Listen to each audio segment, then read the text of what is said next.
Хүрэлцэн ирсэн оюун ухааны хэрэлчид та бүхэндээ энэ өдрийн мэндийг их догшин ноён хотод Дорногов аймгийн нийт хөдөлмөрчид бүх эмчнэрийн өмнөөс хүргэж байгааг минь хүлээн авцгаана уу.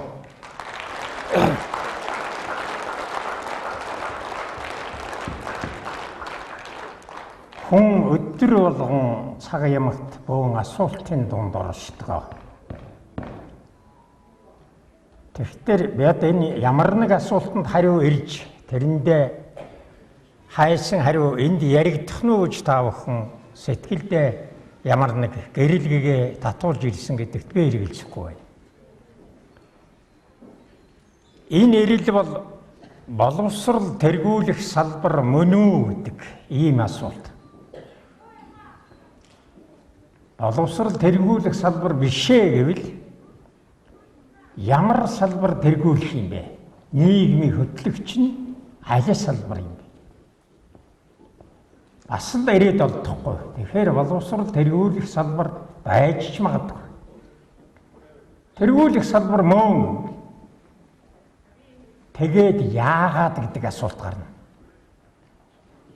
Боловсрол тэргүүлэх салбар юм бол тэгээд яагаад өнөөдрийн Монгол нийгэм, Монголын ард түмэнд өнөөдрийн бидний оршин байгаа бидний бүтээж байгаа түүх дотор бүхэл бүтэн архичдын бүлэг бий болчихов. Бүхэл бүтэн тамхичдын бүлэг яагаад бий болчихов? Хулгай дээрэм, хогийнхон яагаад бий болчихов? Хээл хахуул авахчд, биеэ үнэлэгчд, биеийг үнэлэгчд, бусдыг хийгээд хүн үнэлэгчд яагаад бий болчихов? Тэд өнөөдрийн боловсрол ямар нэг хэмжээгээр огт хамаардаг болсон. Энэнд хариулах хэрэгтэй болно. Энэ төвөгтэй. Тэгэхээр боловсрол хэрвээ мөн бол гэж. Хэрвээ мөн бол мөн гэдэгт хүн төрлөختөн эргэлзэхгүй байх шиг байна. Тэр дамаа Монгол хүмүүс Монголын боловсролын байгууллага хийгээд манай төр засаг эргэлзэхгүй байна. Тэгэхээр боловсролын муугаас болоод өнөөдөр нийгмийн доторх бүх төвөг чирэгдэл үүсэж байна гэдгийг бас ойлгож. Одоо тэд яаж вэ? Боловсролыг сайжруулах арга замыг хайж байна. Монгол орон дотроо хайж байна, дэлхийд даяар хайж байна. Тэр Англи, Америк руу явж үзэж байна. Гадаадын туршлага авч байна. Харамсалтай. Тэр ирж байгаа боловсролын арга зүй, бидний хүсэж мөрөөдөж байгаа тэр зүйл тэнд байхгүй. Тийм учраас байхгүй харамуурыг харанхуй өрөөнөөс эрэхтэй адил олдохгүй ирэлт бид хатж байгаа юм. Өнөөдөр хэрэг байдагсан бол дэлхийн олон улс яагаад юм болчихов? Дэлхийн олон улс мөн төвөг чирэгдэлд очив. Тэд хүн төрлөختөн хийгээд дэлхийн ертөнцийг устгах цөм электрон, нейтроны зэвсэг хийчлээ. Тэд биологийн хийгээд бусад төрлүүрийн зэвсгүүд хийлээ. Тэд зэвсгээр өрсөлдөж эхэлж байна. Тэгж байтугай амиа золиослогчдыг бүхэл бүтнээр нь бэлдэж байна. Тэгэхээр тэдний дунд байхгүй нь ойлгомжтой. Дэлхийн ертөнц хүн төрлөختний боловсролын буруугаас болоод байгаль дэлхийн маань өөрөө дургүйцэл илэрхийлж суурилд өгч байгаагаа хүн төрлөخت нь мэдэгдэж байна.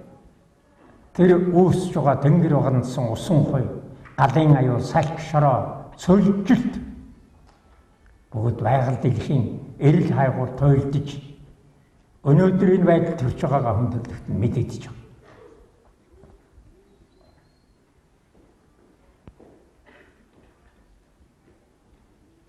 Ивэнтэн лувсан данзан, ламингэгээл лувсан данзан янцсан нэг ийм үг хэлсэн байдаг.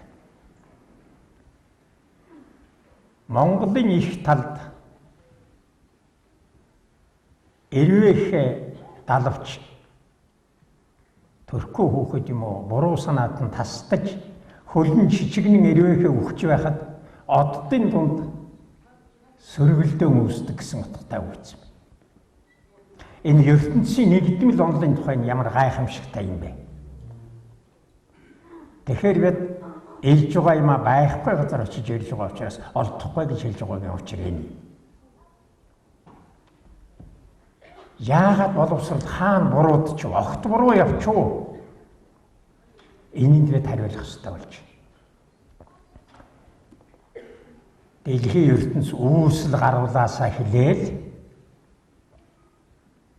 ерөөсөө хоёрхан боловсролын сургалтын тогтолцоотой юм. Нэгд гэж томруулж авбал.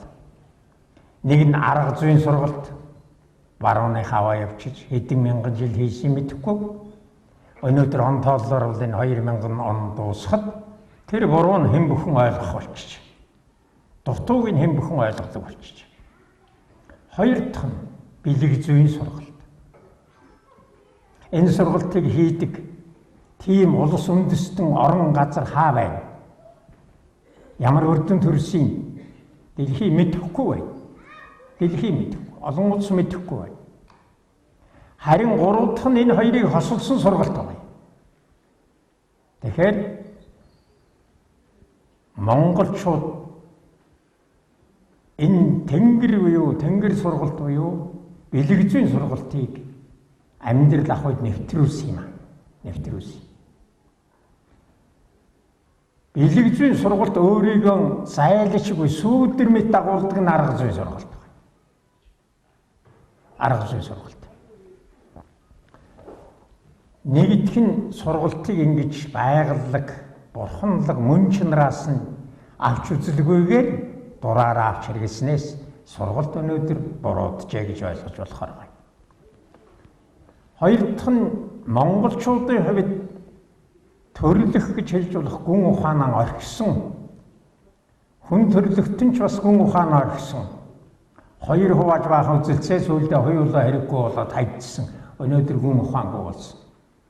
Идеализм, материализм хоёр хоорондоо үзэлцэж байгаад хоёулаа буруудаад тэгээд хоёулангийн орхицсан. Нэг эрдэмтэн буюу нэг мэрэгэн хүн айлдсныг та бүхэн санаж байгаа, олон дахин уншсан байх ёстой. Өнөөдөр тэрийг эргээ цөмөөрөө нэг санацгаач. Гүн ухаангүй түүх бол сохор түүх гэж.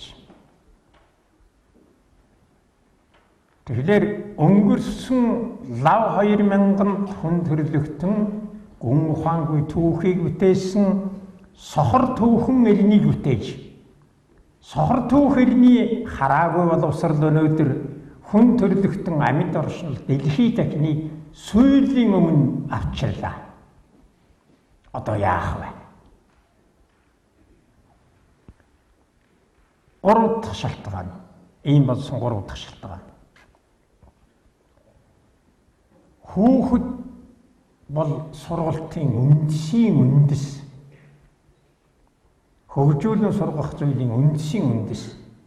Гэтэл тэр сурган хүмүүжүүлэх буюу хөгжүүлэн сургах арга зүйн үндэс болсон хүүхдийнхээ төрлөх хийгээд дээд бурханлаг мөн чанарыг сургалтанда хайхалж үдсэнгүй. Зүгээр нэг юм шууд заагаал хэлсэн. Тэгэл 12 жил заагаал дараагаар нэг сургуульд ороод тэгэл доктор хангаалаад. Товчдоо хүн төрлөختөн арга зүйн буюу солгой тархины сургалтыг хийжээ.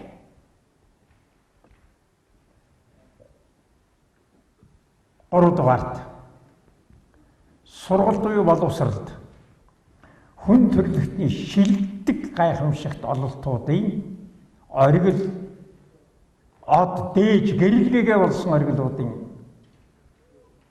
боломжтой хэсгийг авч хэрэглэсэнгүй. Энд би олон юм ярихгүй. Нэгдүгээрт өөрийгөө жолоодох арга, хоёрдугаарт бясалгал, гуравдугаарт яг, дөрөвдүгээрт тарин. Энэ дөрвийг нэрлэхэд хангалттай гэж бодож байна. Эцэст нь орчин үеийнхээ өөрсдийнхөө бүтээсэн шинжлэх ухааны шинэ нээлт ололтууд, шинэ хөгжиж гарч ирж байгаа шинэ шинжлэх ухаануудын нээлтүүдийг сургалтанд ашиглахгүй байна. Тэрийг сургалтын гадуур хориотой зүйл мэтээр үзэж байгаа. ийм хэдэн үндсэн шалтгаанаар нэмээд хүний бүтцийн тухай бидний дэвшүүлэн тавьсан дээд эрүүл мэнд гэдэг ойлголт байхгүй учраас хүний ганцхан биеийн тарихтаа сургачаар болно гэж ойлгож байна. Тэр болохгүй гэдгээ өнгөрсөн 2-3 мянган жилийн туршид бидэнд харуулчлаа. Би энэ талаар хэдэн зүйлүүдийг та бүхэнтэй санал хуваалцъя гэж энд орж ирсэн юм. Хамгийн эхлээд хүүхдийн тухай ярив. Хүүхэд гэж юм бэ? Юу юм бэ? Энэ тухай бодсон, бичсэн тийм сургууль хүмүүжүүлэгч хэн байгаа юм? Тийм сургууль хүмүүжүүлэх ухааны ном хэвлэл юу байгаа юм? Тийм сэтгэл судлалын ном хэвлэл юу байна? Тийм хүн судлалын ямар ном байна? Олигтой юм би олж үзсэнгүй. Хүүхэд гэдэг хүн болох амьтан юм уу? Жижиг том хүн юм уу? Эсвэл жижигхэн хүүхэд том хүн болох хувь тавилантай юм уу? Энэ тухай эргэцүүлж бодох ёстой зүйл. Ер нь хүүхдийн бие зүйн онцлог юу юм? Тэрнийг өнөөгийн сургалтанд, өнөөгийн гэж би Монголын сургалтаа ярьж байна, тусдад орнд хэрэгэлдэг л байлгүй. Би гадагшаа хоол явж үзээгүй хүн шүү дээ. Яаж ашиглаж байгаа юм бэ? Энэ тухай хэдэн зүйлийг санал бодлоо хуваалцах ёстой. Хүүхэд гэж тийм юмыг хэлнэ гэж юуны төрөө зөв буруу таамаглал, томьёолол, тодорхойлт гаргахаас илүү хүүхдийн мөн чанарын тухай өнөөдрийн шинжлэх ухаан, анагаах ухаан, бусад шинжлэх ухаануудын нээсэн онцлогуудын тухай хэдэн зүйлийг ярьцгаая. Бие зүйн хувьд хүүхэд хамгийн эхлээд гайхамшигтай уян хатан чанартай. Хүүхэд эхээс төрөхийн тулд эхийн 3 ясны алтан заадсыг хөндөж гарахдаа зулааны ясна, тарихны ясна 0.5-аас 1 см хүртэл зөөлж гардаг. Та нар мэднэ шүү дээ. Төрсөн хүүхэд ямар янз юм байдаг вүлээ? Шаагууш гонжгой толгойтой юм байдаг шүү дээ. Маргааш нь гайгүй, нөгөөдөр нь гайгүй, 3 хоногийн дараа бондиос хөөрхөн толгойтой болсон. Гэтэл энэ уян хатан чанар, хүүхдийн энэ уян хатан чанар эхээс төрсөн тэр мөчөөсөө хилээл алдагддаг. Насан туршид алдагдаад уян хатан чанар алдагд дуусахад энэ амьдрал төгсдөг. Тийм ч учраас хөршиж өгдөг юм аа, хөгшөрч өгдөг юм аа, хөршиж өгдөг гэсэн Монгол холбоо өгсөн байлтай. Энэ уян хатан чанарыг боловсрол сургалтанд яаж ашиглаж байгаа юм бэ? Цэцэрлэг яаж ашиглаж байгаа юм? Эмнэлэг яаж байгаа юм? Бага дунд сургууль, тусгай мэргэжлийн сургууль, ихтэй сургууль, аспирантур, докторантурт яаж ашиглаж байгаа юм? Энийг хөгжүүлж хадгалах талаар хэрхэн ашиглаж байна юу? Энэ төрлийн хичээлдэр спортын төрлүүд оролцдог, зөв бахав. Бөмбөг шийддэг, сагсанд бөмбөг хайдаг, волейбол тоглоулдаг, за гүйл тараалт, ортогын зай хөнгөн төрлийн гимнастикууд хийдэг. Нэг буруутгаад байх юм байхгүй, зөв л байх. Гэхдээ энэ бол хүүхдийн уян хатан чанарыг хадгалахаас илүү юм ерөөсөө байхгүй. Бүгдээ нийлээд хүүхдийн уян хатан чанарыг хадгалан хөгжүүлэхээс хавьгүй зүйрлэхийн аргагүй 7 дор юм байна. Хэрвээ 10 жилийн дунд сургуулийн одоо 12 болцсон баха. Би 10 гээд насснараа ярьж магадгүй та нар 12-оор ойлгож хараа. 10 жилийн дунд сургуулийн биеийн төрийн багш 10 дугаар ангийн 3 анги 4 ангид ордог бол 16-18-тай ахид хөвгүүд сургуулаа төгсөхдөө тэдний хөлөө алцаагаад шууд тайзандар ихтэй эмгтэйг ингээд төөлж сууж байх хэвээр. Энэ бол тэдний уян хатан чанар. Баруун хөл дээрээс зүүн хөл дээрээ шивтэж чадчих хэвээр. Энэ тэр насны хүмүүсийн уян хатан чанар. босож зогсож байгаа хөлөө алцаагаад толгоогоо хөлийнхээ хоорондор гартайгаа явуулаад боривоо нуулахгүйгээр ардаар нь гараа алдлаад эрүүгээ өгзгөн дээр тавьж ивэл тэр насны хүүхдийн уян хатан чанар. Биеийн тамирын багш энэ чанарыг хадгалуулсаар 12 дугаарыг төгсгсөн тийм багш байх юм бол тэр нь шууд ардын багш өгөөч. Ерөөсөө хүн төрлөختөө энийг хэлж байгаа юм. Ийм уян хатантай хүмүүс ийм хүүхэд өвдөхгүй. Бийжийн хувьд дараагийнх нь хүүхэд бол цоо ирүүл гардаг. Энд төрөлхийн өвчнөөс устдаг би ярьж байна. Цоо ирүүл гардаг. Энэ чанарыг хадгалаач. Цоо ирүүл гэдэг үгийг яагаад ирүүл юм хэлээд байгаа юм хэрэг энд би цаана хүний биеийн бүтцийн 8 зүйл 8 удаа ирүүл байдаг гэсэн санаагаар хэлж байгаа.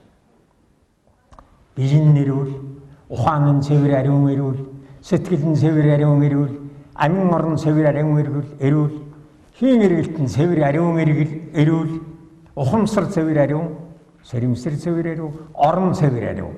Ийм хүний бүтцийн 8 чанар 8 удаа ирүүл тийм хүн байдаг. Энийг хадгалах арга зам бий. Энийг тарины шинжлэх ухаан, бяцлаглалын гүн ухаан, Монголын уламжлалт ухаан аль хэдийн бий болгоцсон юм зүйл. Дараа нь бийжийн онцлог хүүхэд цэвэр байдаг. Сая тэрсүү хүүхэд микроб байдаг шүү дээ. Яг автокланоос гарч байгаа материал шиг тийм ариун цэвэр.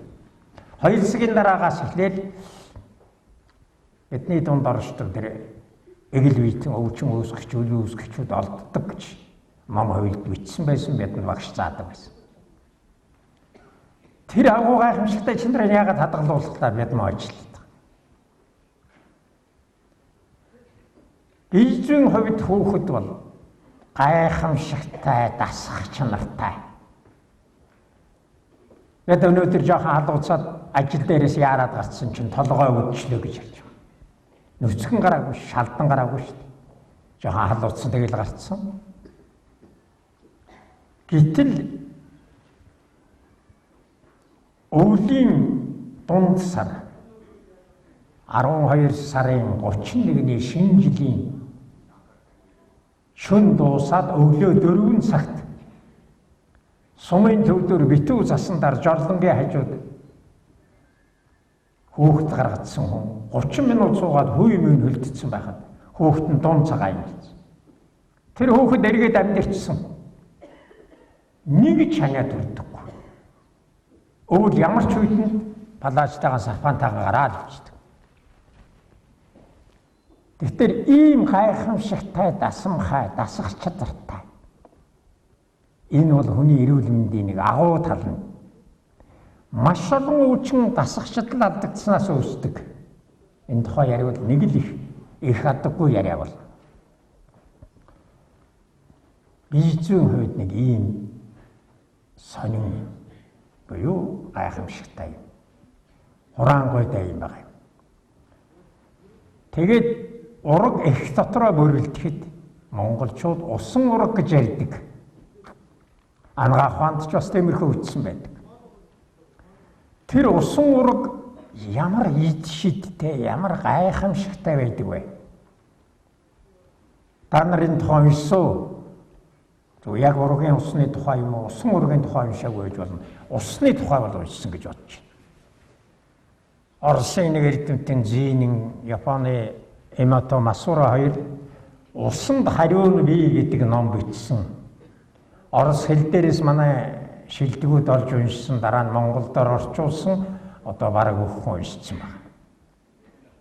Усны гайхамшиг бол идэвхтэй идэвхгүй хоёр мэдээллийг шууд хурааж авдаг.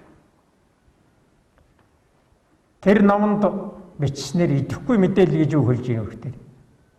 Цэцгэн дунд бурхны зургийн дэргэд тавьсан усыг гэнт хөлдөөгөөд молекулын шалгахад яг эрдэнийн чулуу шиг тийм гоё талстууд үүсгэсэн байдаг. Тэгэхээр энэ усыг хийж тавиад муухай зантай эмэгтэйгэр гэж бичсэн байдаг тэр номонд. Тийм муухай зантай бүсгүй хүнээр загнуулж хараалгаад хар ус энэ дээр тавилаа юу гэж хэлдэг. Тэгээ гэн төлөвлөгөөд авахд молекулын байдал яахын аргагүй өвдөрсөн. Тэр ч байтугай хүн амьтаа уухын аргагүй болсон байдаг. Идэвхтэй нэг идэвхгүй миний төрөний хэлдэг юм. Тэгэхээр ганцхан барины шилтэй ус юм уу тэн тавьсан шилтэй ус гэдэг юм аа. Хаана ус маань тэр ертөнцийн мэдээлэл өнөөдөр далайд байна гэж ярьж байгаа шүү дээ. Далай дотор хоёр юмтай авч нэг нь далай нохой, нөгөөх нь халим. Энэ хоёрыг ертөнцийн ухамсар мэдээллийг хадгалагч гэж байна. Сүнс хадгалагч гэж. Сүүлийн үед Гямлан ууланд бясалгаж суугаа 500 сая орчим жил болсон тэр самаадд ороо чулуу болсон хүмүүсүүдийг хүн төрлөختний сүнс оюуны санг хадгалж байна гэж бичих болсон. Хуурай газардаа магадгүй шүү дээ тэр үнэн байх. Тэгэхээр хүүхдийн ус уураг яг ийм чанартай, яг тэр усны чанартай. Ус юм ч адилхан шүү дээ. Хүүхдийн энийг өнөөдрийн шинжлэх ухаанууд баталж байна. Америкийн нэг хэвлэл нийтлэгдсэн та нар сонссон байх, үзсэн, харсан хүн байдаг ба. Би бол орчуулгаас дам үзсэн хүн. Хүүхдийг аборт хийх гээд тэгээд тэр чинь дээхэн үед одоо их төвхтэй байсан л доо. Бүх эмчээр үзүүлдэг доторын эмчтэй эмчмээсээ эмчтэй гэж ерөөсөө байгаа бүх эмчнэрээр үзүүлээд тэдний зөвшөөрөл аваад тэгээд авъяаг үл авдаг юм биш аборт. Тэгээ аборт хийх гэж ингээ үйсээр байгаад амжихгүй тэр 4 сар болчихсон. 4 сар болсон хүнийг яагаад аборт хийх нэгдүгээр хүүхэд амартсан бүр харагдаж байгаа хөдөлтөй барьдаг болсон. Хоёрдугаарт хүүхэд ясчдаг. Тэгээ хусаад бариад ингээ гаргуул хүүхдээ яс умайн дотортлыг хаглаа зураад тэгээд том аюул үүсэн. Эхээ амьтай холбоотой. Тэгээ ийдгүй. Тэгээ ийгээгүй. Ийм хүүхдүүдийг судлаад үзэхээр 70% нь тарих нуусны эмгэгтэй гарч байгаа.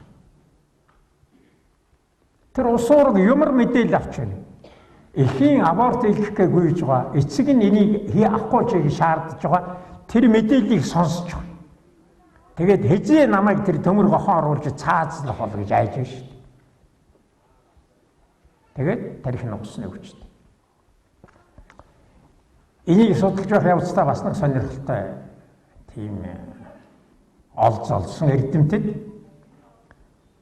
тэр юу гэхээр ихэд өрөлдөж байгаа ургийн тухай залуу хосуудч бай 2-3 хүүхдийн ээж болсон хосч бай хүн тухай зөрддөг 3 хүүхэдтэй айлвал нэг охин гараасаа гэж боддог л байхгүй аав нь яг 4 хүүтэй болно сайхан гараг гэж ээж нэг охинтой болох юмсан ингэж эцэг их хоёр нь хүүхдийнхээ хүйсний тухай зөрөлдөж байж гаргасан хүүхдийн 75-аас 80 орчим хувь нь хялар гардаг. Нүдний ямар нэг эмгэгтэй гардаг тогтолцсон. Мөн тэр яриаг тусгаж байгаа. Тэгээ хүй зөрж өөр хүйс өсөж байгаа эцэг рүүгээ юм уу их рүүгээ хүүхэд хялааж харсан байх. Тэгээ тэр усан урагт тэр хяларын тэр нүдний эмгэгийн гажиг тогтож гэж үзэж болох. Ингээд тайлбарж байгаа тэрийг. Тэр усан ураг гэдэг бол ерөөсөө орчлонгийн бүх мэдээллийг хүлээж авдаг. За эндээс би цааш нь залгуулаад бурхан хүүхэд хоёрын тухай хэдэн зүйл хэлье. Хүүхэд эхийн хэвлээд байхдаа бурхантай харьцдаг гэж монголчууд ярьдаг. Бурханы ивэлт хүн болдог. Тэр ч байтугай тэр одны ивэлт хүн болдог. Ихэд олдсон од, төрсөн од гэж монголчууд 2 од авч үздэг шүү. Тэгээд тэр ихэд олдсон одны тухай бол өнөөдөр нэг нарийн судалгааны тийм материал энэ байхгүй байна. Гарсан од бол байдаг. Хилэнцэн орд, хоньны орд, үхрийн орд, аслангийн орд ямар орд үлээ. 12 хотны ордон төрсөн хүний зан гаран шин байн тэгнэ. Тэгэхээр бурхантай харьцдаг гэхдээ хүмүүс бодож байгаа. Бурхан гэж байхгүй шүү дээ. Юуны чинь балай бурхан яриад байна. Бурхан байгаа. Ямар янзын юм байгаа юм бэ? Гэтэл зөрөөтэй болохоос бурхан бол байна. Тэгээд энд орчин үеийн шинжлэх ухаан, орчин үеийн сургалтанд хамаарсан хүмүүс учраас шинжлэх ухаан бурхан гэж юу хэлээд байна вэ гэдэг таамаглалуудыг би 3-4 таамаглал та нартай хуваалцчаа цаашаа явъя. Нэгдүгээр Оросын хэсэг эрдэмтэд ингэж үзэж байна. Орчлон ертөнцид өрсөлд элементүүд одоо материйн дотор хийгээд матери хий элементүүд тэрэнд болдог бүх зүйлийг удирддаг молекулын зохион байгуулалтгүй тийм бүтэц байна гэж. Тэрийг бурхан гэж ярьж байгаа маа гэж бичиж байгаа. Дараагийн зүйл нь биосинхронous структур гэж нэг юм байна гэж. Тэр нь одоо нэг том хамтарсан том урсгал юм шиг байна. Бодол санааны тэнгэрийн одоо тэр ертөнц бий болгосон бүтцийн тухай гэрэлгээгээ цэнийг юу гэдэг юм. Тийм их олон юмны нийтл нэг тийм амин урсгал урсч байдаг. Энэ бол бурхан юм гэж шинжлэх ухаан таамаглаж. Бүр нэгэн сүүлийн үед ойрын үеэс юу ярьдаг болчих вөхтөр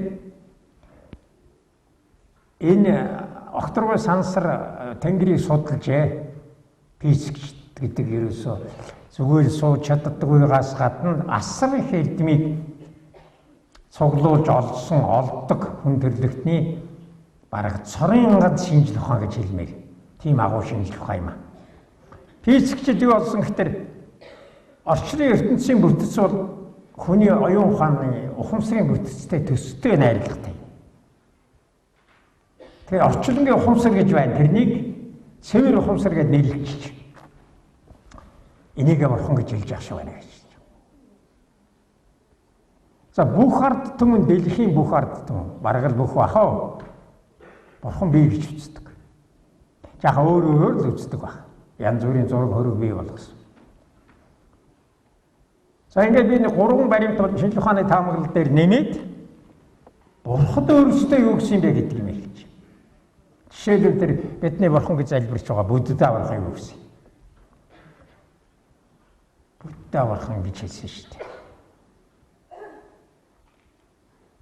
Өнгөрсөн цагийн миний бүхий хичээл зүтгэл бол бурхан байхгүй шүү гэдгийг батлах гэсэн юм аа. Хүмүүст ойлгуулах гэсэн батлах гэв. Хүмүүст ойлгуулах гэсэн.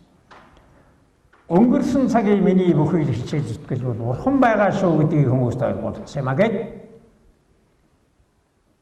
Дорн дахны үе Монголын яг нийтрон гүйцэтгэлийн өгүүлэмжээр хэлсэн байдаг.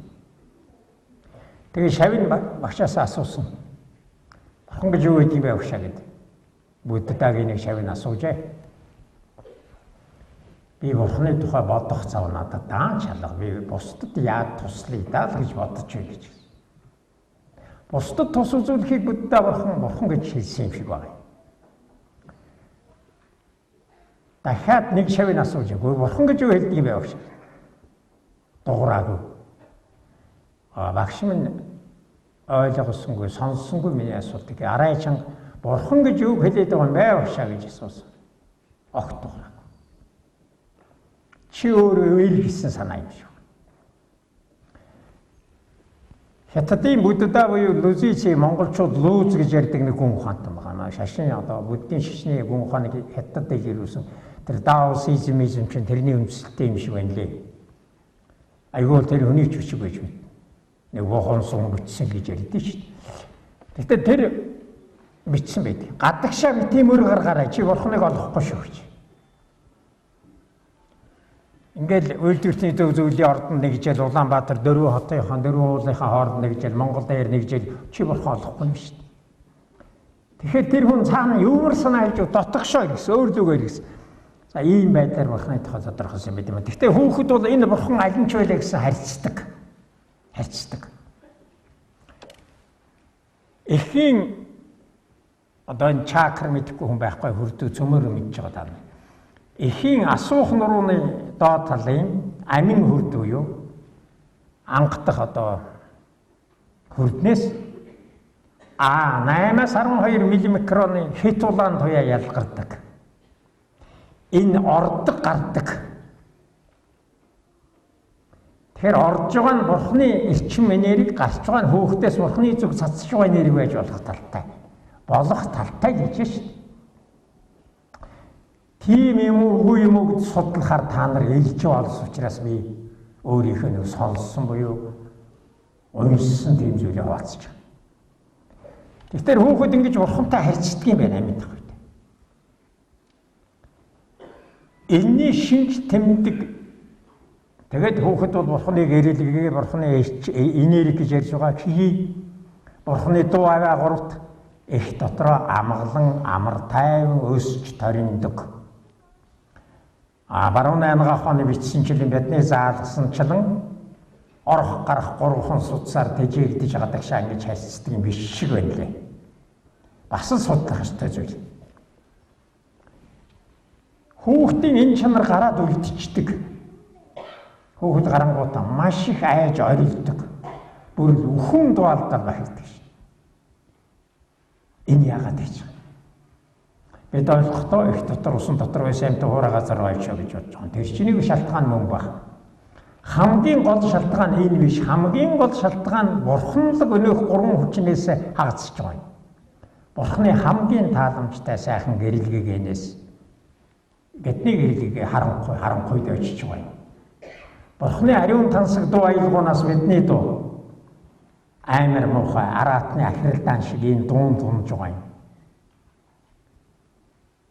Бурханы тааламжтай хөгжим түүнээс гайхамшигтай аялгуунаас бидний бахираа хашгираа дундууч. Тийм учраас хүүхэд бол маш айж цочилдож их орилдог. Ингээд энэ нь цэвэр оюун ухаан бөгөөд ухамсарын талбайд нь бичигддэг. Хүүхдийн оюун ухаан ухамсарын талбайд бичигдсэн анхны бичээс бол харанхуй. Хатуу ширүү муу. Энэ тухай ноён хутагт өөрийнхөө сэдвийг мутраараа бичсэн сэдв гэсэн сэдв байдığım. Байшин одоо миний нэг сайн танил хөгжмийн зохиолч надад уншиж өгч байсан. Одоо олдохгүй байлаа дөрмгоос ирээд олохгүй. Тэн дээр ингэж утсан байдэн шүү дээ. Би эхийн умаанаас мултран таньжихад гэж. Эхийн умаанаас мултран таньжихад хоньны харган хоньны хоргол улаан харганы өргөс шиг хатгаж аав минь намайг өхөрдөн инглисэн дунд эсэрварын дуу шиг хатуу хахир сонсогдоод өргөж явсан гар нь өргөдийн савар шиг ширүүн байлаа гэж. Яг саяын тодорхойл тэнд хотгот өөрөө зохиолчин төрөлхийн тэнгэрлэг бурханлаг хүн учраас шууд мэдээж тэрийг эргэж бичсэн байдаг. За тэгээ хүүхэд гарангуудаа яг энэ чанар нь хаягчдаг, үлддэг. Яадаг вэ? Хүүхэд төрөгдөг, сасвар ордог. Хүүхэд гинтхэн дулаан юм нөмөрч илчдэг, хүйдэрдэг. Хүүхэд гинтхэн боодог, нэг нь өвддөг. Өө маш мэрэгэн. Алар харж ярьдаг. Тэр хүүхдийн бурхантай харьцаж байсан энэ чанар нь үлдчихдэг юм аа.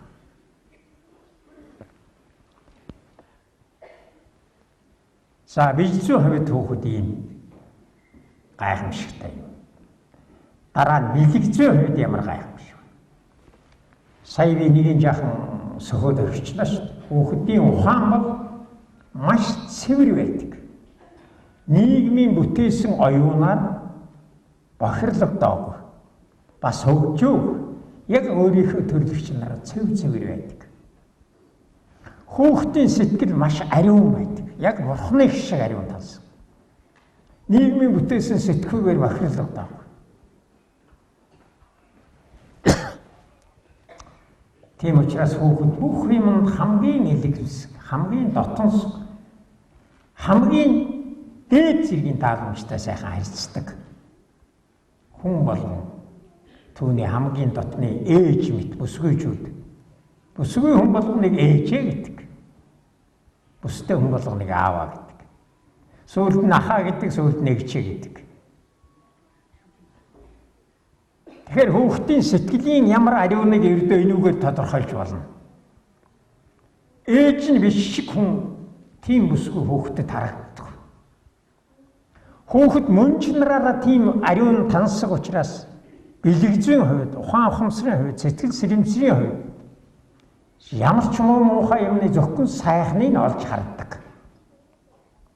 Хамгийн муу юмд ч сайн байдаг. бидний дээдийн гэж үзэж байгаа гайхамшигтай сайн доторч бас таарах юм байна. Тэгэхээр хүүхдийн энэ гайхамшигтай чанарыг сургалтанд яаж ашиглаж байгаа юм бэ? Яаж энийг хөгжүүлж байгаа юм? Ямар бодол энүүгээр баримтлаад ямар сургууль дээр ямар янзаар хандаад ямар үрдэнд хүрвэ? Ийм бие зүйн хувьд байгаа онцлогууд бэлэг зүйн үеийн ухамсар сэрэмсрийн хувьд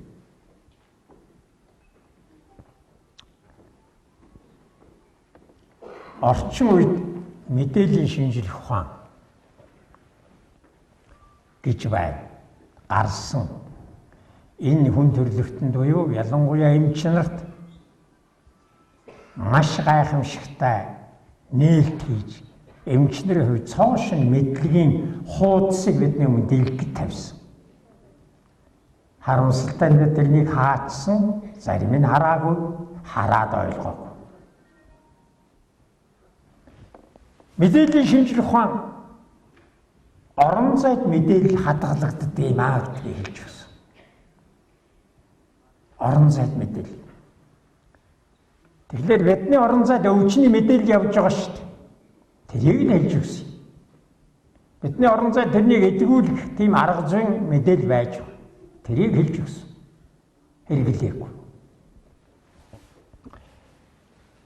Хүүхдийн хүлээж авдаг мэдээлэл бол ялангуяа усан ураг хэвлийд байх та.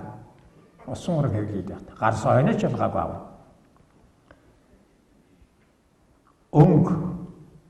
Өнгө гэрэл долгис товчтой. Хөдөлгөөн элчис дулаан энерги өнөөдрийн хэлээр энерги элчис монголчуудын гүн ухаан хийгээд монголчуудын ангаах ухаанд хэрэгэлдэг ийм гурван юмнаас үүддэг юм байна. Ийм чанарын мэдээллийг хөөхд шууд хүлээж авдаг. Бидний ярианаас илүүгээр хүлээж авдаг. Тэр гурвыг үгийн мөн чанарт унаж доошлоогүй байхад нь тэр байгаа төвшөнд нь хүлээж авдаг. Хүн үг хэлнэ гэдэг бол өөрийнхөө бодлыг гадагш нэвтрүүлнэ гэдэг бол үг өгүүлбэрийн төвшөнд хүртэл доош нь унгаж байж та нарт амжуулж байгаа. Энэ тухай зохиолчид, эрүүл найрагчид бас мэддэг юм аа. Гүн гоё болмоор байсан маань маш гоё санаа юм аа. Яг бичээ цаасан дээр гарахаараа ерөөсөө биш болчиход байгаа. Гэдэг. Тэгэхээр энэ бол тэр мэдээлэл бол ийм хэлбэрээр явдаг. Энэ хийн хэлбэрийн мэдээллийг хүүхэд ингэж хүлээж авдаг. Усан урагтаач. Тэгэхээр ийм хэлбэрийн мэдээлэл хүнээс юу ялгардаг юм бэ? Бодол, хүсэл, санаа, үг, өгүүлбэр. Энэ бол яг тэр мэдээлэл юм. Тийм урсгал буюу долгис, элчис гурав явагдаж байгаа юм. Тэгэхээр сургуулийн орчин бол сургуулийн хүүхэд орж гардаг хаалга тэрний хоёр талын хац авч ханаас эхлээл хашаа байшин цэцэрлэгийн мод байгаа хөшөө дурсгал сургуулиур нэвтэрдэг хаалга цэвэрлэгчийн барьсан мод шалны альчуур захирлын контор бүгд тэнд байгаа 2000 хүүхдийн бодол санааны мэдээлэл шингэжсэн. Нэг бол тасарангүй өгөөл саарал, туу тунгалаг ховор. Тийм мэдээллийн орон зай үүсчихэж байна. Сургууль руу очихдоо багш юу бодж очдөг? Мэдээ сайхан бодж очдөг багш зөндөө вэ. Хэдэн хүүхэд минь ирсэн байх. Тэр минь хичээл авсан. Энэ минь хийж амжаа болов. Тэр минь чадаагүй байлгүй ээж аав нь өвчтэй гэсэн гээд. Гоё мэдээллийн тийм сэтгэлтэй ирдэг багш зөндөө байгаа үгүйсэхгүй. Бас таарахын бодж ирдэг. Өнөө хэд новч цуглаж өгөө юу? Анги болгож байгаа. Өнөө хэд октоо хэтэх гэж байгаа баг. Би хот сурчлаа өнөө захирал махрал хараад одоо бөө хэлэн бол. Ийм бодолтой. Ийм бодолтой багшийн цаана мөн тийм бодолтой хөвгөж сууж. Намайг орж ирээ адлан загнан даалгавар шалган хийгээгүй яах вэ? Юу гэж хуурах уу гээл. Энэ бол тэр сургуулийн орчныг бахир мэдээллийн орон зайгаар дүүргэсэд болж байгаа. Сургууль хүмүүжил харах зүйл энийг яаж сургуулийн орчинд бид нэвтрүүлэх ёстой юм бэ? Энэ тухай өнөөдрийн лекц хүрэн ярилцах нь хэсэг дээр нь жоохон ингэж ярив. Хэрвээ дээд эрүүл мэндийн үүднээс сургууль хүмүүжүүлэх арга зүйг энэ байдлаар өөрчлөх юм бол магадгүй сайн хийж чадвал 3,000 хүн эв эрүүл 5 тансаг бодолтойгоор сургуульдаа цугладаг бол 1 сарын дотор тэр сургууль тэр хот дотроо тэр районд тэр аймагта нар мэт гэрэлгээгээ засарсан тийм сургууль болно. Байш нь авсгаар байсан ч хамаагүй. Цонх нь хагархай ч байсан хамаагүй. Тэр хагархай цонхоор хүний сайхан сэтгэлийн гэрэл засарч явах бол ийм байдлаар сургалтыг өөрчлөөч гэж гуйх гэж ирсэн гэж бараг болгоо. Бэлэг зүйн хувьд хөөхд ийм сонин онцлогтой юм аа. Хамгийн сүүлд нь хэлэхэд ингээ хөөхтийг ийм өрөөнд ингээд оруулаад энэ ширээн дээгүүр гэрэлтэй гоё тоглоом чихэр шоколад $100 500 тавьчих, 1000-ыг тавьчих, 100 тавьчих. Тэгээд 4 наснаас хойш 100 хүүхэд оруулахад нэг юм аваад гарах хүүхдүүд хоёрыг шавч болно. Аваад тэндээс. Хүүхэд ороод гарахдаа нэг тоглоом, нэг чихэр бариад. $100 хармаалах хүүхэд нэг чих. Энд тим юм тавьчаад 100 хүн оруулвал 100 хүн оруулвал өрөөгөө харанхуй унтраачаад гэрэлгөөр ийм юм байгаа тэмтэж байгаа даа. Дараа нь гэрлийн асааж үсгэд ганц нэг $1 шалан даагуур остол даагуур унаад үлдсэн байж магад. Нэг ч байна. Доржиг авсан гэж бодох байхгүй би аваад хармаалал. Цэрэн доржиг авсан байх гэж бодоод дорж аваад хармаалал. Томчууд ийм их ухамсартай. Хүүхэд тийм ариун тансаг ухамсартай. Яг бурхны ухамсар шиг. Энийг хөгжих ёстой. Сургалт бол энэ чиглэх ёстой. Хүүхдийн ариун тансаг буюу бэлэг зүйн бүтц байгууламжийн хувьд энэ гайхамшигыг өнөөдрийн боловсролын тогтолцоо өөрийнхөө ажилд юу гэдэг яаж нэвтрүүлж гэнэ үү? Өөрийгөө ихлэд ажих хэрэгтэй, дутууг нь гүйцэж авах хэрэгтэй юм аа гэж.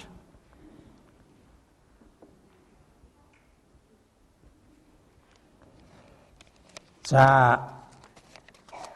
Монгол уламжлалаас салчжээ гэдэг. Тийм учраас манай сургалт буруудчих. Монголын сургалтын ямар уламжлал байсан бэ? Монголчуудыг бүдүүлэгт ном хэлэнгүй, хэвлэл мэдээлэлгүй тийм ард түмэн гэж үздэг. Үдсээр ирсэн өнөөдөр харин араагааг болж байгаа юм шиг байна. Монголоос сурах юм байна, ардчлалын сурах юм, цусгоожуулаагүй ардчлалыг тогтоосон энэ төр гэдэг ярьдаг болж шүү дээ. Гэхдээ тийм байж үгүй юу гэдгийг одоо бид энэ сэдвээр шүүж ярилцах хэрэгтэй. Монголчууд гүн ухаанаа хийгээд үлдэх ёстой юм 3 зөөр цэцэн үг онцгонд шингээгээд чэйжлүүлчихдэг. Тэр нь үрээс үрд эхээс ихэд дамжаад хадгалагдаад явдаг. Өнөөдөр энэ зөөр цэцэн үг хэн зохиосон юм бэ? Хэдэн жилийн настай юм бэ? Ямар ч судлаач мэдэхгүй. Хэн нэгэн мэдээд бичиж байгаа бол тэр худлаа хийж байгаа. Тэр бараг тоолоход бидний нас үйцэмгүй тийм эртний гаралтай гэж.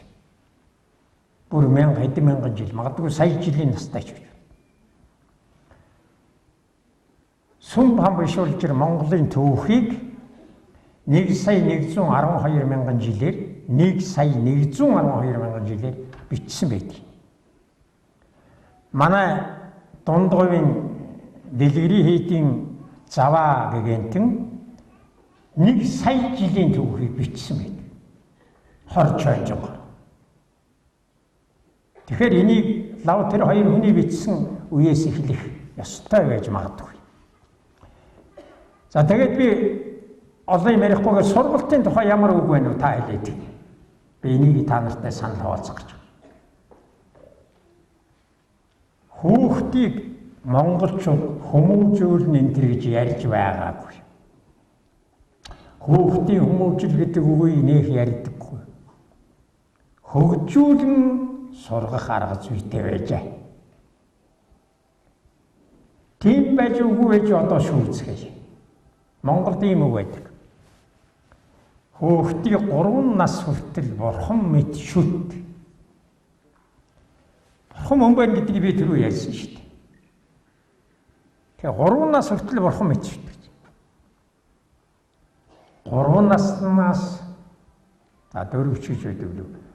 4 наснаас эхлээд сүүдэр мэд дагуул. Тэгээд аавын бид хүнтэй танилцуул, ахтын бид газар үзүүл. Энийг хэлэхээр мэдэхгүй хүн нэгч байдаггүй. Бүгдээрээ мэддэг, тэгдэг нэрэн тэг. Харин 3 нас үлээ наа чин 4 нас хүртэл бурхан мэд шүтүүлээ гэдэг ингээд мэдсгээд. Тэгээд аавын бид хүнтэй танилцуул гэдэг нь хэнтэй юм. Аавсаа хэлчих юм бас таардахгүй. Одоо бид аавын бид хэнтэй танилцуулах юм.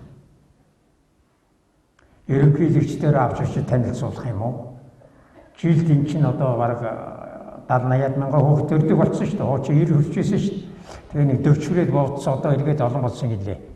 Би сүүлийн статистик хараагүй мэдэхгүй зүгээр нэг лав 50 мянга 40 мянган тэр байна. Сүмийн ерөнхийлөгчдөө уулзвал ажил амжихгүй шүү дээ. Тэр жил ажил хийхгүй шүү дээ. Ерөнхий сайдтай уулзуулах юм, нутгийн хааны өвгөнтэй уулзуулах юм, хэн нэгэн хүнд уулзуул. Гэтэл энэ нэвтрэх шугамын түлхүүртэй энэ үг аавын бийд гэдэг. Энэ чинь үгсгүй аав байхгүй ч үнтэй танилцгаа байхгүй ч гэсэн. Хамгийн гол нь энд байгаа юм. Тийм учраас аавын бийд хэнтэй танилцж болох үедээ та нар боддоо. Тэгээд олдно. Оо тийм юм бэ. Аавын бийд аавтайгаа танилцсан, аавынхаа аавтай танилцсан, эдийн цөвөөтэй танилцсан, хулан цөвөөтэй танилцсан, ялан цөвөөтэй танилцсан, өндөр өвөгтэйгээ танилцсан. Өөрийнхөө ааваас дэш 7 эцэгтэйгээ танилцсан. Тэдний түүхийг мэднэ хийж чаддаг эрдэм номын сурна гэсэн үг. Үндсэндээ нэг 8-9 нас хүртэл 4-5 жил хийдэг байсан юм байна гэж энэ сургаалын дотор харагдаж байна. Ер нь хүүхдийн мэдээллийг ихэнх бол бага насны тулдаг гэдэг одоо шинжлэх ухаанд нотолж байна. Ангаа ухаанчтай гэж. Тэгэхээр энэ үед бол энэ хүүхэд өөрөөсөө дэш 7 эцгийн мэдснийг мэдээд хийж чаддгийг сурсан байх ёстой. Аав байхгүй ч тэр холбоо тасарчин тэгээд өнгөрөө. Тийм учраас аавын бийд гэдэг нь нэвтрэх үг, түлхүүр үг мөртлөө гарцаагүй хийх ёстой зүйл. За энэ үнэн байна уу худлаа байна уу би нэг номын жишээ хэлээд. Чингис хааны алтан илгууны нууц гэдэг нэг ном гарсан. Энийг манай зарим сэтгэгчид, зарим судлаач, томчууд их зохиол биш хүн бичсэн байна энэ төр гэж ярьд юм билээ. Тэгэмчээж болох. Их зохиол мөнчөөж болох. Би бол тэрнийг шүүд тунгаах тийм хэмжээний амьтан биш. Зөв ямар ч байсан тэндээ нэг сонин юм би. Чингис хаан хэдэн сэрэгтэй байсан бэ гэдээ одоо ингэ асуухад ихэнх нь хэлнэ. 100 мянган сэрэгтэй байсан. Чингис хааны хамаанд 100 мянган монгол сэрэг байсан. Тэрнээс илүү цэрэг гарах боломж байгаагүй. Чингис хаан ердөө 500 мянган иргэнтэй байсан. Улаанбаатар Чингис хааны үеийн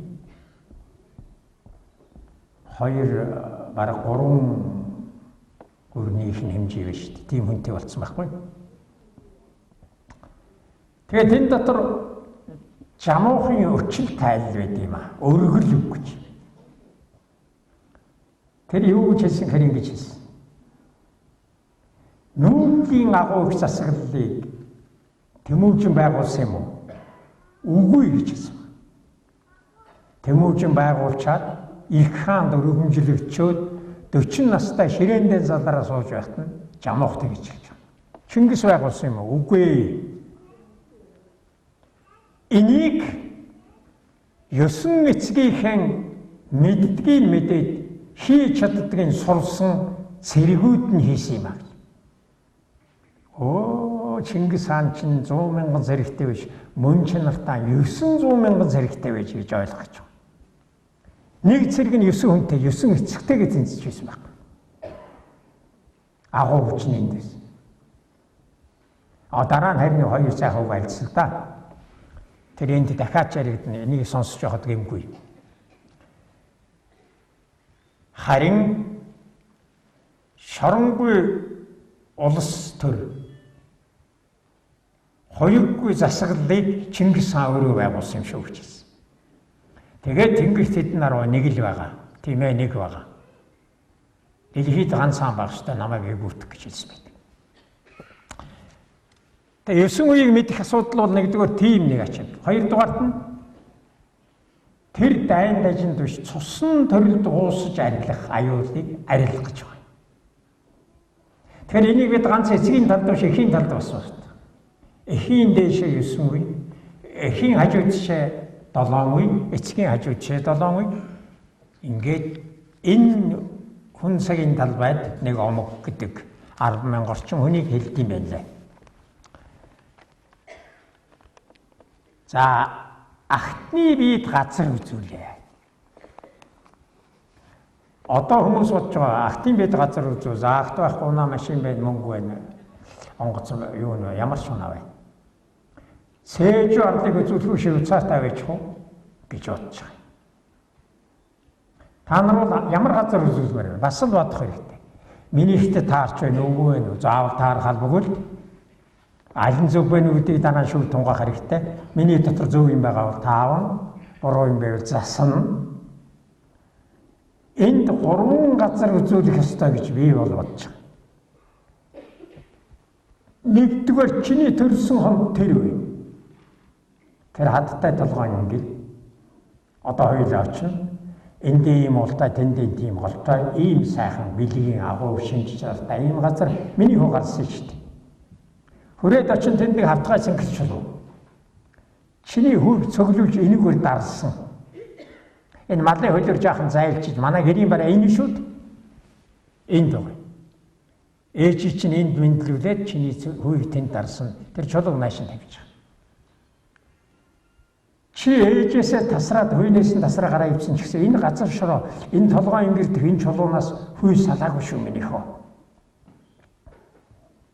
Масаараа хайлж явах ёстой газар шороо чинь юу. Энэ та хоёр нэг дор нэг амьтээ шүү. Хүүдээ ойлгох ёстой.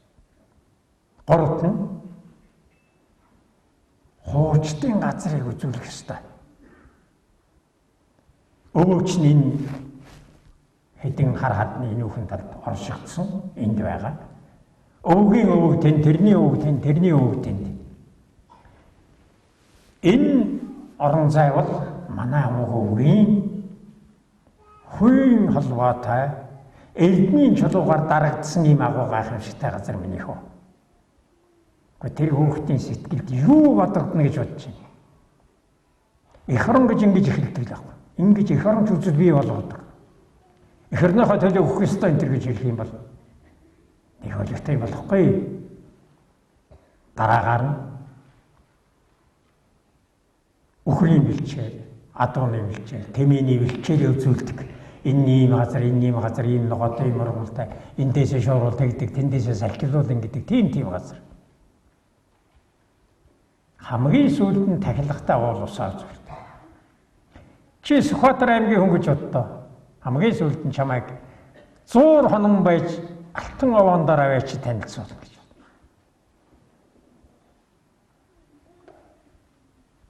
Чи хинтий хүн бол бурхан халдуунд ч наваач мөргөөл.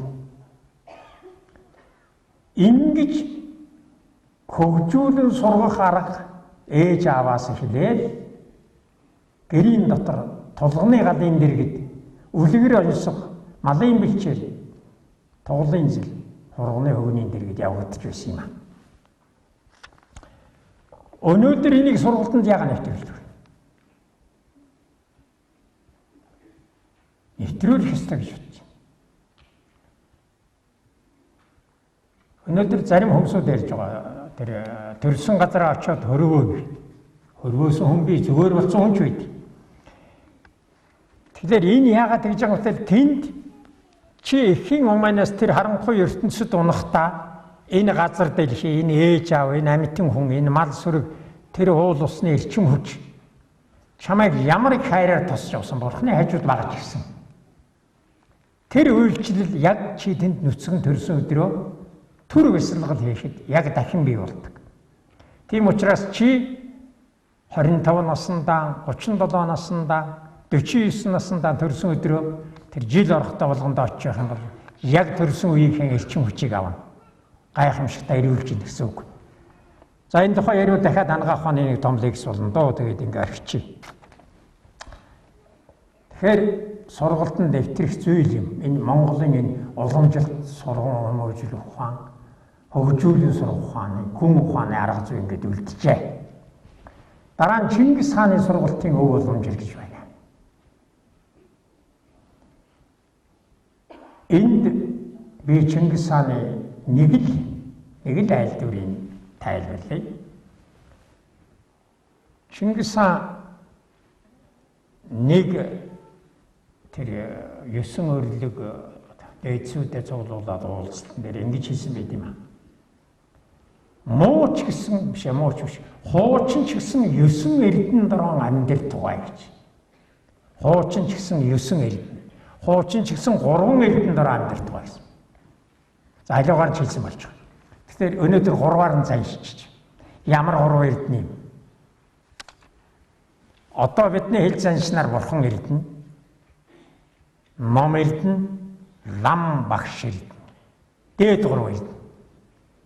А Чингисийн хэлсэн санаа бол мөнгө тэнгэр эрдэнэ, ном эрдэнэ, лам эрдэнэ байх. Дунд 3 эрдэнэ нь цааз эрдэнэ, төр эрдэнэ, жаяг эрдэнэ. Төрийн дээд талд Монголын хууль цааз нь байж явах ёстой. Өнөөдөр үндсэн хууль байгаа. За байгаа мó байхгүй би мэдэхгүй хаана байгаа юм. Мэдэх хүн бол энэ зүйдэл байгаа. Тэгээ дараа нь төр вэж тэгээ бас хууль байх ёстой. Жаяг гэдэг нь нийтийн ард түмнийхээ ёс журмыг хэлж байна. Доод 3 эрдэнэ, бие эрдэнэ, хэл эрдэнэ, сэтгэл эрдэнэ байна. Өнөөдөр чилж арай шинжил ухаанчилж юм уу? Сүүлийн үеийн байдлаар хэлбэл бие эрдэнэ, сүнс эрдэнэ, ухам сэр эрдэнэ. Энэ 3 эрдэнэ. Тэгэхээр энэний аль нэг нь буруутчвал тэгэл бүх юм бурууддаг. Аль нэг нь буруутчвал. За өнөөдөр дээд 3 эрдэнийн тухай ярихаа байцсан. Лам эрдэнэгэнгүүт лам шашин болчлаа байна. Бурхан эрдэнэгөө шашин болчлаа. Энэ огт хэрэггүй зүйл энэ хаяага хайцсан. Дунд 3 эрдэнийхээ цааз эрдэн дээрээ байх байсан чинь тэр нь төр эрдэнийхээ дор орцсон. Хамгийн эхлээд энийг үндсэн хуулийг баталж гаргаад Монголын одоо үндсэн хууль бий болчлоо гэд дараагаар нэг сонгуул болонгот эн чинь болохоо байцсан юм байна.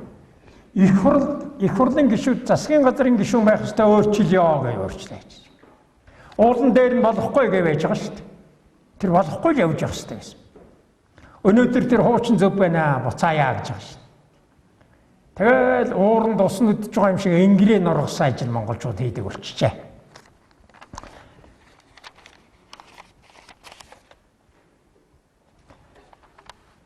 За дараа нь хотогт хувилгаадаа сургаж байсан Монголын өв уламжил байна. Энийг сургууль хүмүүжил ухааны асар том өв уламжил гэж үзэхгүй байх үндэс байна. Энийг аваад үзэхдээ хамгийн эхлээд хөгжүүлэн сургах аргыг эрхэм болгодог. Тэгвэл харьцаанд өөрчлөлт хийдэг. Хүүхэд ихтэйдсийн харьцаанд, хүүхэд томчуудын харьцаанд, хүүхэд ахан дүүсийн харьцаанд эхлээд өөрчлөлт хийдэг. 5 настай 7 настай, 9 настай жоохон хүүг хутагтаар хуйлгаанаар ширээнийхээ ламаар тодруулаад тэр олон сорилгууд байна. Тэгээд хушууны ноён хадаг барьж сөгдөж өргөдөг, хадаг өргөдөг. Боддоо 5 настай хүүхд шүү дээ. Түүнд ном зааж байгаа багш нар нь сөгдөж хадаг өргөдөг. Бүх ардууд нь хадаг өргөдөг. Ээж аав нь таагж өгдөг. Гэхдээ ямар гайхамшигтай хувирцлаа хийж байна. Өнөөдөр яагаад энийг сургуульд хэрэгжүүлж болохгүй гэж. Нэгдүгээр ингэ жоох охиныг сургуулийн захирал, гавьяат багш, ардын багш яагаад таа гэж хэлж болдгүй. Аднаас ингээд сургуулийн захирал, гавьяатч, ардын багш зүгээр хүнч бай. Яг хаалган дээр орох гэсэн чинь нэгдүгээр ингэ жоох охин цүнхээ дааж идсэн юм орго дэрэгд нэрээд орох гэж зэрэгцээд орвол захирал хойш охироод үүдийг онгойлгож өгөөд та морил гэж хэлдэг. За ингүүл тэр сургууль жинхэнэ Монгол сургуульд эхлэх гэж байгаа юм. Тэгээд ороод ирсэн хүүхэд утлан цастай шаландаар цас ноцсон байв. Хүүхэд цаанаа очиж утлынхаа цасыг өгөө зогсож байв. Та өрөөнд юунд ангидаа орж багш чийж байх байлгүй. Багш нь энийг арчаад орё гэд шалнаалчураар арчвал энэ тэр харьцааны өөрчлөлт гэж юм хэлж байгаа. Муухай хараад хаалга онгойлгол өөрөө дайраад ороод явчвал тэр ердөө олонцтой сургалт биш. Өөр ямар арга байдгийн сургууль хүмүүжүүлэгч багш нар манай мэрэгд эрдэмтэд бол мэдж байгаа л. Миний хувьд тэгж бодогддог. Өөр нэг зүйл бол хотод туйлгаадыг сургахдаа нэг их сонин одоо та нар ажиглаарай сонин юмар явдаг. Жишээлбэл ингэж та бол бурхны өрс сад та өөрөө бурхан. Гүнчиндээ ширээний лам төдөөгүй та нар цөмөр бурхан шүү дээ. Та нарыг ээж аав чинь 3 нас хүртэл чинь бурхан гэж шийдсэн, бурхан гэж үзэж байсан. Маш мэрэгэн хөөгч байсан та нар. Тэгэхээр багш бол бурханы үр төдийгүй өөрөө бурхадын үр садыг бурхан болгохсод, бурхан чанарын хүмүүжил олгохсод байхгүй. Тэгээд тэр хүүхдийг сургахдаа тэр бурханлаг чанаруудыг хөгжүүлж эхэлдэг. Та бурханы үр, бурхан өөрөө тийм учраас та далдыг мэддэг, тэнгэрийг, хэлийг мэддэг, сонсдог, газар лустай барилдаж чаддаг, таны айлдвар үнэн зөв. Өөрт нь итгэл төрүүл тэр талыг хөгжүүлдэг. Зүүн совингийн гэж өнөөдөр ярьж байгаа юм чинь яг байж болох. Энийг энэ нэртэй байх юм араа өөр нэртэй байх юм би хэлж мэдэхгүй зүгээр. Энэ талыг хөгжүүлдэг. Тэгээд номоо заадаг. Тэр төвд дангад ном Монгол хүн ухаан юу гэдэг юм. Тэрийгэ заадаг. Ингэхлээр бэлэг зүйн сургалт, арга зүйн сургалт хоёр гэгэнтнийг сурах гэдэг яг хослоод явчихдаг. Төөрөл байхгүй зөв. Хөгжүүлэн сурах арга төөрөл байхгүй зөв юм. За 12 дугаар 100 хүртэл ийм бэлэг аргын сургалт Монголд байжээ. 12 дугаар 100 буюу Чингисийн хаанчлалын үе тэр сургалт Монголын тухайд оргилдоо хүрч. Монголын тухайд тэр оргилын оройд нь Эзэнбаг Чингис хаан нь өөрөө заларч гэж хэлж боломоор байна. Тийм учраас өнөөдрийн боловсролыг сайжруулах Англи орны тэр сургуулийг үзээ, тэр Америкийн тэрийг үз, Солонгост яаж байна гэдээ яваад ирээд байгаа тэр чинь олдохгүй гэж хөдөөний монхог өвгөн хатуу ширээ хэлж байгаагийн учир энэ байгаа юм. Энд чинь Монголд л байсан юм, дэлхийд өөр газар байгаагүй. Олвол Монголоос эргэж олно, өөр газараас олдохгүй.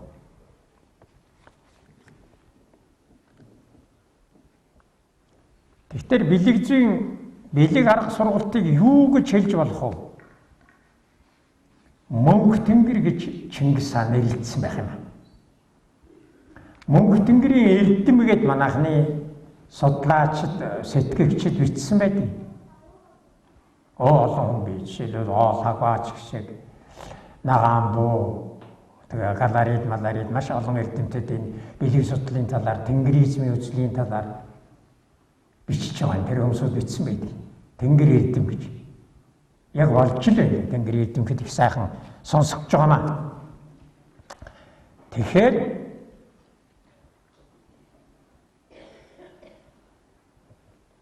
тэнгэр эрдэм гэж нэрлэнэ үү? Мөнх тэнгэр гэж нэрлэнэ үү? Суу залын онолч гэж нэрлэнэ үү? Бэлэг арга судлал гэж ухаан гэж нэрлэнэ үү? Арга бэлэг ухаан гэнэ. Цөмөр адилхан өнөөх тэнгэрийн эрдмийг судалж байгаа. Тэнгэрийн эрдмийг судалж байгаа. Тэнгэрийн эрдмийг судлаад тэнгэрийн хөгжүүлэн сургах аргыг монголчууд амьдралдаа нэвтрүүлсэн. Нэвтрүүлсэн байна. Тэгвэл энийг би тийм хөөрүү дэврүү сэтгэлийн хөөрлөл биш. Монголчууд хүн төрөлхтнөөс илүүтэй ингэсэн юм энэ гэж ярих гэж байгаа юм биш ээ. Хувь тавилан магадгүй тэнгэрийн таалал, газрын таалал, бурхны таалал энийг монгол үндэстэн буюу нүүдэлчдийг энэ онол үзэл рүү зүгээр шахсан одоо нэг шахаагаар юм өгч гэдэг шиг. Жишээлбэл энэ үед хүмүүс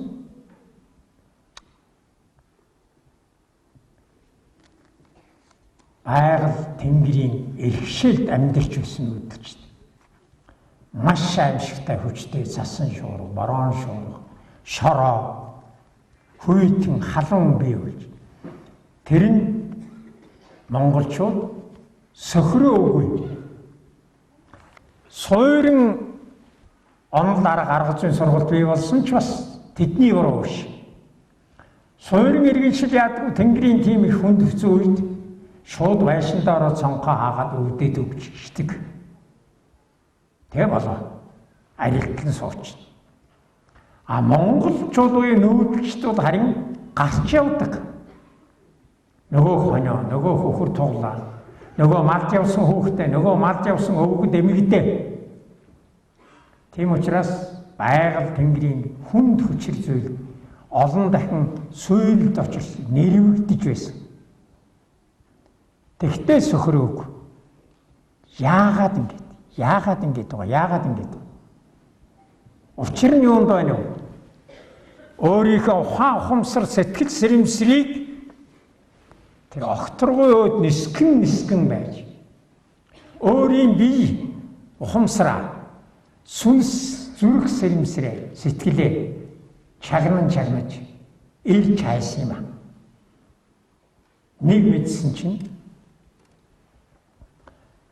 тэдний хайгаад байгаа зүйл нь өөрт нь бас тэнгэрт байсан. Өөрт нь байсан өөрийнх нь дотор байсан. Гадаа хорвоо ертөнц уу тэр огторгой дотор байсан. Тийм ч учраас монголчууд ийм үг гаргасан байдаг. Өрн тэнгэрт үйлэн газарт гэж.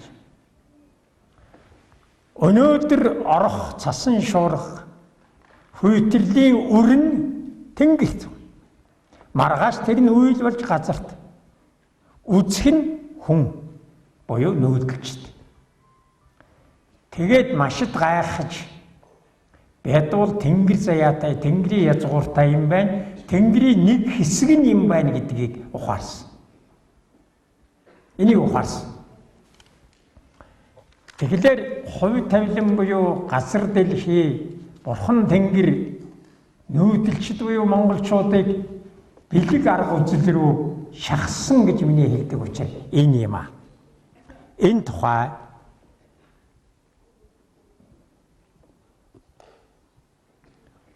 тухай батлах, нотлох тийм лабораторийн ажил нэг хэрэггүй гэж би бол бодож байна. Нэгдүгээр монголчууд тэнгэр эцэг их газар буюу өтөвгөн газар гэж нэрлэдэг. Энэ одоо Монголын зүйрээр нотлогч. Хоёрдугаар монголчуудын их хаттуудын тухай маш ойлгомжтойгоо айлдад орхидсан. Чингис хааны нэг айлдвар байна. Дотроо огт тэнгэргүй. Тэнгэр хаа байна гэж асуухад огторгүй руу зааж байгаа Мухаммед ад-Дины дэргэд вич бурхан юм аа гэж Чингис хаан хэлсэн мэт. Гэтэ тэнгэр гэдэг юм чинь бол дотор байд юм байна, гадна байд юм байна. Энэ хоёрыг нийлүүлээд мөнх тэнгэр гэж Чингис эзэн нэрлэжээ гэж ойлгогдмоор байгаа юм. Яг тийм байна уугүй байна үнийг та нар цааш нь үргэлжлүүлж судлах, өөрийнхөө оюун ухаанаар тунгаах ёстой. За дараа нь сорхогтой Америкийн хатныг сонио өгсөн. Монгол улс гэдэг чинь юу юм бэ гэж. Энэ бол их нэргэгч Чингис хааны улс юм. Үндэстэй, айлын засаглалтай, мөнх тэнгэрийн төртэй тэнгэрийн улсыг Монгол гэмээр. Согтой Америк хатан. Яг л одоо бидний сайн ярьж байгаа тэр таамаглалыг ингээ альдсан байна. Тэгсэн энэ Польшийн хөлөө Германыхын үл өрөө гэж жуулч байдаг. Монголын тухай бичсэн хоо. Тэр хүн бичсэн байх юм аа. Мөнх хаантай уулзаад мөнх хааны нэг үгийг өөрийнхөө тэмдэглэлд бичүүлдээсэн.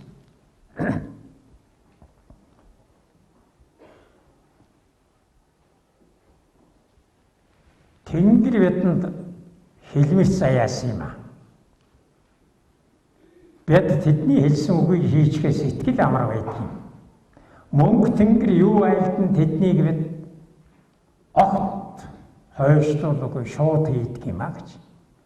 Мөнх хаан хэлсэн гэд өрөөвийг өөрийнхөө тэмдэглэлд бичсэн байх. За энэ гурван баримт юуг харуулж байна вэ?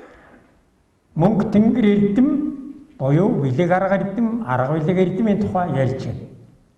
Арга бэлэг гэж үтчээр манайхны зарим дургу байдаг. Бэлэг арга бэлэг, тэнгэр эрдэм үндсэндээ нэг юм. Монголчууд хоёр ухаантай байгаагүй юм. Арга ухаантай, бэлэг ухаантай, гурвалс ухаантай байсан юм. Тийм учраас наад чинь биш гэж ярьж байгаа юм. Тэр арга бэлэг дотор чинь тэр гурвалсан ухаан чинь багтчихдаг юм. Гурвалсан ухаан дахиад задраа тавалсан ухаан болчихдээ. Тэгэхээр хосломол ухаантай ч гэнэ үү, гурвалсан ухаантай ч гэнэ үү, тавалсан ухаантай ч гэнэ үү, мөнх тэнгэрийн эрдмийг их ном хуульд бичсэн миний олон дууснаар бол арга бэлгийн ухаан гэж өнөөдөр яриа сурчжээ.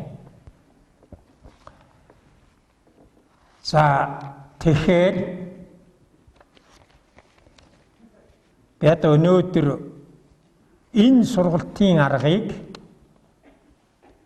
нэвтрүүлэх, өөрөөр хэлбэл Монгол боловсролын тогтолцоог шинжлэх биш, өөрчлөх биш, төгөлдөрлжүүлэх үүднээс хүүхдэд яг зөв суурилсан бижзэн үндэстэй, бэлэгзэн үндэстэй, мөнх тэнгэрийн гүн ухаантай тэгээд бурханлаг сургалтыг эхлүүлэх болсон гэж бодож байгаамаа.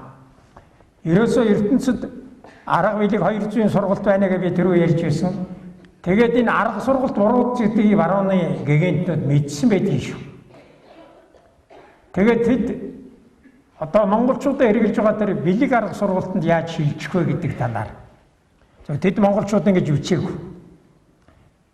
Бэлэгзэн арга сургалтанд яаж шилжих тухай бичсэн байдаг. 5 сургалт байна гинэ. Аратан сургалт. Чон энэ тэр чи бэлтэргээ сургалт хург аваа ивчдэг шин. Тэр хүнд хэд онсын хург нь гөлөөгөөтэй амьд байж байдаг. Өнөө усан гөлөг нь барьж чадахгүй. Энд чи аратан сургалт байна. Хүн сургалт. Ерөөсөө өөрийнхөө амьдралыг л аргаж цаадаг энэ сургалтыг хүн сургалт гэж. Өнөөдөр бараг энэ сургалт л явагдаж байгаа. Барууныханд явагдаж байгаа, бид дуурайцсан явагдаж байгаа. Хоёрдугаарт нь хүмүүн сургалт. Гуравдугаарт нь хүмүүнлэг сургалт гэдэг нь мунхаг муу бүхнээс салах сургалтыг хэлж байгаа. Дөрөвдүгээрт нь гэгээрэнгүй сургалт. Энергийн сургалт. Монголчууд шууд эндээс эхэлсэн. Одоо тэгээд эндээс 800 жилийн өмнөөс эхэлсэн бол өнөөдөр бид 800 жил явсан монголчууд бүхэлдээ бурханлаг сургалт буюу хамгийн сүүлийн шатнд нь орчих байж. Чи бурханлаг сургалт төгссөний дараа яхаа өөрөө мэднэ. Цаан ч бурхан би асуух нь цаан ч.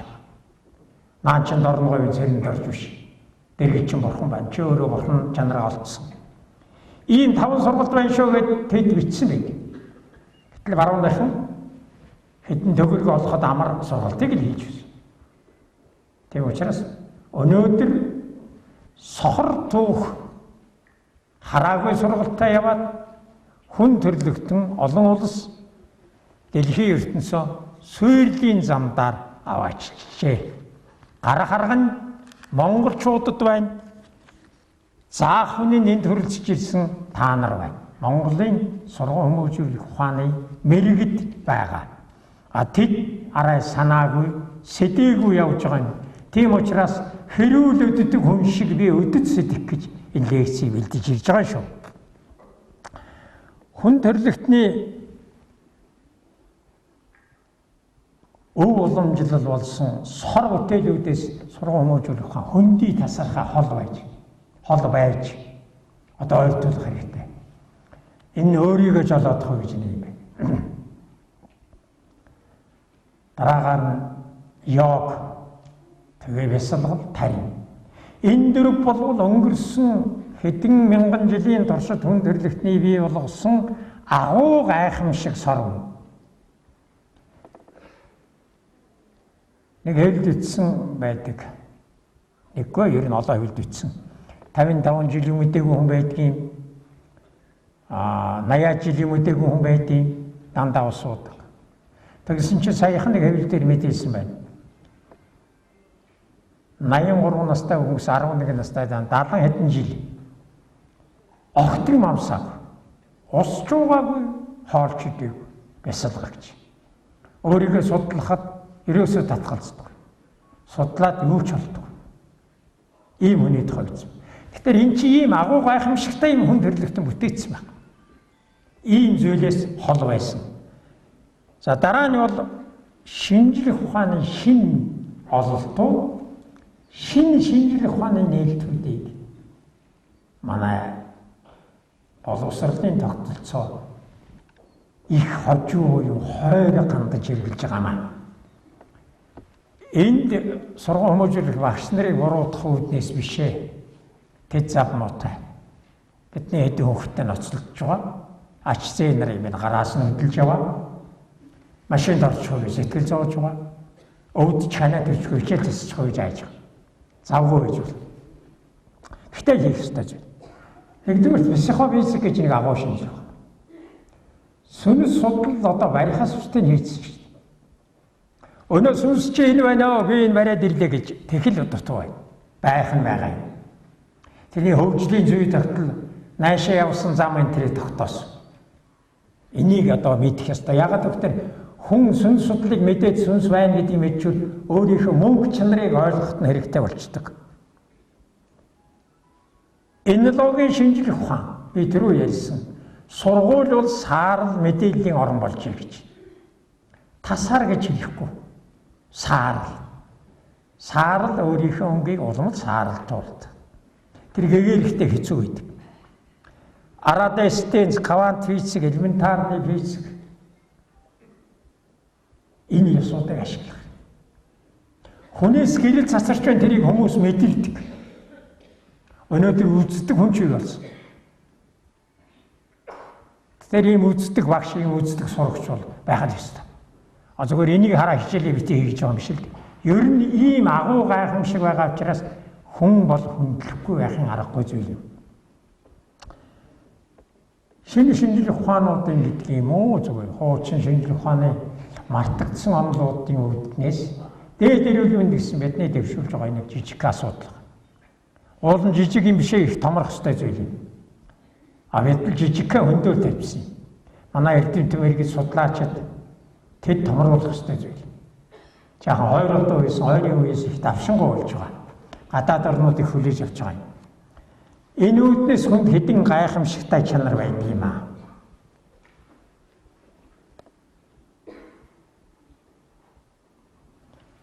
Хамгийн нэгдүгээр дээд эрүүл мэнд гэдэг юмыг ойлгохдоо бид 8 юм хэлсэн шүү дээ, түрүүний тооцсон 8.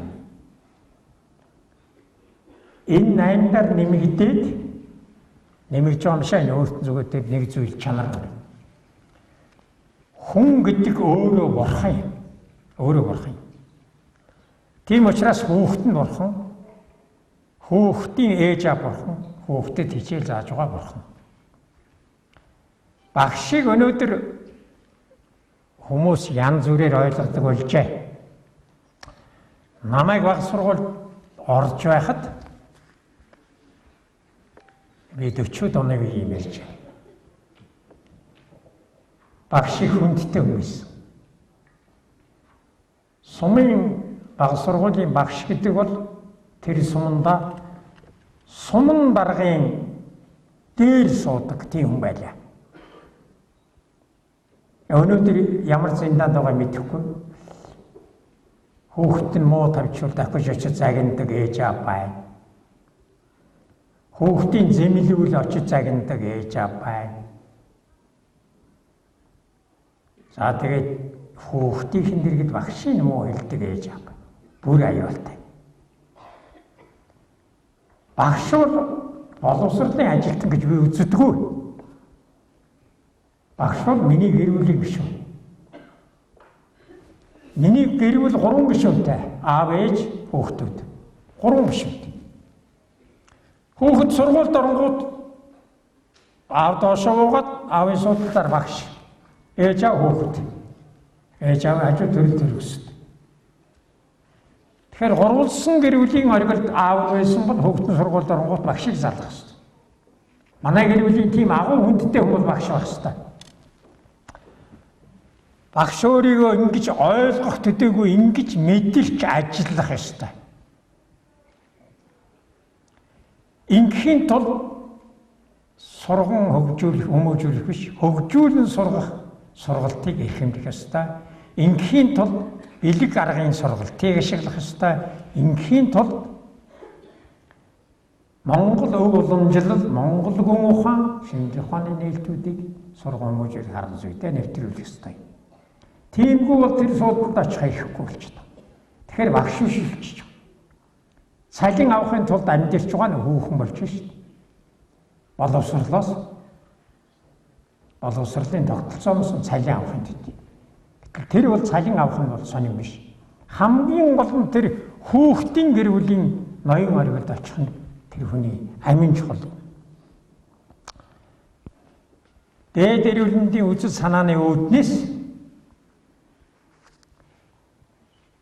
хүн дотор 5 бурхан байдаг юм аа. Гэдэг нэг тэнд бичсэн тэр номонд. Одоо би та нараас асуу, энэ чамд байна уугүй юу? Байхгүй бол аль нэг нь байхгүй чи нэг бурхан дутуу юм байна гэж бод. Дутуу хүн байхгүй буруу бодож магадгүй. За хамгийн ихдээ танд хайр байдаг уу? Байдаг, цөмөр байдаг. Тэгэхээр энэ хайрын дээд тэнгэр буюу хайрын бурхан бол Арьяа бол. Бид Арьяа бол Умааны үдмийнхэн гэж хэлдэг. Усан 6 зүйл хамаагаа өмтний тусын тул Арьяа бол бурхан мэд зүтгэе гэж. Ганцхан бидний хайр Арьяа бол бурханы хайраас юугаар аялгаатай мөхтер Монголын их тал шугам зургийн харандаагаар цэг тавьсан шиг тийм жоох. Бидний хайр даанч жоох. Ээж аав хайрладаг, эхнэр хүүхдээ хайрладаг. За тэгээд ах トゥ садна хайрладаг. Тэгсгээ бараг болчихно. Гэхдээ их л том өргөн хайртай Монгол хүмүүсээ хайрладаг. Гэхдээ бүр их хайртай тэгээ хүн төрлөختийн хайр. Гэхдээ цаана хайрлахын зөндөө байна. Гэтэл бурхны хайраас гарахын нэгж байдаг. Ялгаа нь ерөөсө хэмжээ дамжаанд л байна. Хоёрдугаарт та нарт хүч байдаг уу? Хүч байдаг уу? Байхгүй гэж чангалж байна. Биеийн хүч гэж байдаг, ухааны хүч гэж байдаг, сэтгэлийн хүч гэж байдаг, гурван хүч байдаг. Энэ хүчний дээд тэнгэр буюу бурхан шүтэн бие гэж тэрийг очирвана гэж нэрлэж. Монгол түмний оройн дээд очроо бурхан бол хүчний дээд тэнгэр. Гуравт нь танд онгод хиймэр гэж байна уу? Байна. Бүгд дуун дуртай, бүгд шүлгэн дуртай, жүжиг яруу найрыг бас бичдэг, гоё ойдог, зурдаг. Эн чинь чиний онгод. Онгодын дээд тэнгэр Янжил хамбар. Чамд Янжил хамбарны үр байна. Үр гэж шүү дээ. Харамсалтай. Тэр мөл жижиг. Жоох. Их сайн нэг ажлынхаа шүлэг бичдэг юм байна. Уул нэг сайхан ойчдаг юм байна. Тийм л хэмжээний жижиг. Хамгийн сүүлд нь танд ухаан байдаг уу? Байдаг. Тав дахь. Ухаан байдаг бол чи ухааны дээд тэнгэр нь буюу бурхан шүтэн Амитаба Будда болох юм. Тэгэхээр хүнд ийм таван бурханы үр байдаг юм байна. Харамсалтай нь тэр нь жижиг нэг хоёрдугаар унтаж нойрсож байдаг. Монголын нэг номонд бичсэн байна. Дөрвөн хурам дотор бурхан хүний биед ороод буцаж гарч байдаг гэж. Орохдоо хуйлгаан дүрээрээ ороод төгс жаргалангийн дүрээрээ чиний эсвүүхэнд шингээд номын дүрээрээ гадагшаа гардаг. Тийм учраас дөрвөн хурам дотомд чамаас бурхны ирэл цацарч байдаг юм. Гэхдээ ямар гайхамшигтай юм. Энэ хаагур яагаад орчт юм бэ гэсэн амьсгалаар орж. Дөрвөн хурам гэдэг маань 1 минутанд 15 удаа амьсгал, үндсэндээ 60 секунд гэсэн. Тэгэхээр бурхан гэдгийг бид ойлгохдоо одоо Чингис хааны мөнгө тэнгэр гэж ойлгоно уу? Шинжлэх ухааны нээж байгаа тэр цэвэр ухамсар гэж ойлгоно уу? Ямар ч байсан бидэн бурхан гэдэг юм байна.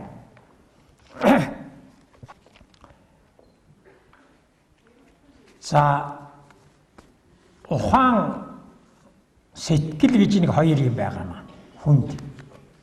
Энэ огт хоёр ондоо зүйл. Гэхдээ тэсөөр юм биш ээ. Нийгдэг салдаг тийм уулзуртай.